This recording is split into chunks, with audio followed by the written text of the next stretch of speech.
Dames en heren, ons is hier so by Skouspel Plus 2011. Ek staan hier so met Jakkie. Ons het vir Facebook en Twitter fans gevra, wat is 5 vrae wat hulle graag wil weet van Jakkie? So hier kom die vraag. Die eerste een is van Orton Foster. Sy wil weet, hoekom is jou naam Jakkie?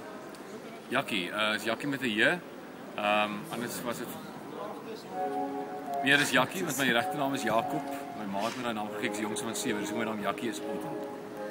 Okay, en dan is dit Adrie de Necker, sy vra, jy gebruik baie diere in almal jou songs. Is jy 'n diereliefhebber? Ja, ek is baie lief vir diere. En hoekom?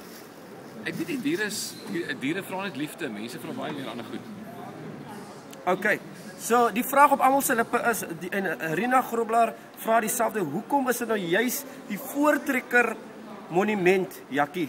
Obviously, verwys hy aan die video. Gemaak in SA. Gemaak in SA. Weet jy, ek dink die rede is hoekom, want ek dink voortrekker monument is een van die goed wat ons Afrikaanse monumente is, wat vir ons belangrik is. Ja. En if you're gonna eat something, eat it big, jy weet. Ek verstaan. En wat gebeur is, ek wil sê vir mense, hy word afgebreek, dan bou ons hom weer op, om te bewys, alles wat afgebreek word, soos die Afrikaners weer opbou.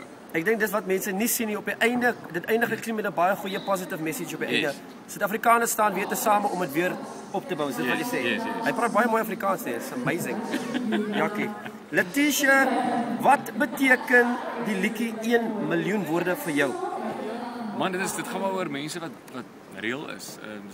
Weet mense wat regtig mense is. Dit is niks plastieks nie. Dit gebeur elke dag. Mense lewe met kanker en liefde wen. Die hele ding is die ouetjie, die karakter wat ek is. Ja. Skeer my hare af vir die gom, sê ek's lief vir jou en dis net 'n haircut en ek gaan saam met al hierdie ding. So 1 miljoen woorde is maar uit my hart. Dit is ja, dis 'n reël song. So mooi, ek wil amper huil.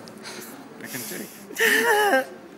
Last but not least, Lise Kreur wil weet, wie behalwe jou familie en jou verloofde is jou beste vriend en hoekom? Iemand Adams, ek meen, jy weet, ek het jou ontmoet ergens op 'n afdraaipad. Ja. En jy was, ek en jy wat daar was. Dit was ek en hy. Dit was 'n mooi tune gespeel het, Why do birds suddenly appear every time Hou op, Jakkie, I'm gonna cry, Jakkie. Just because I want to be next to you.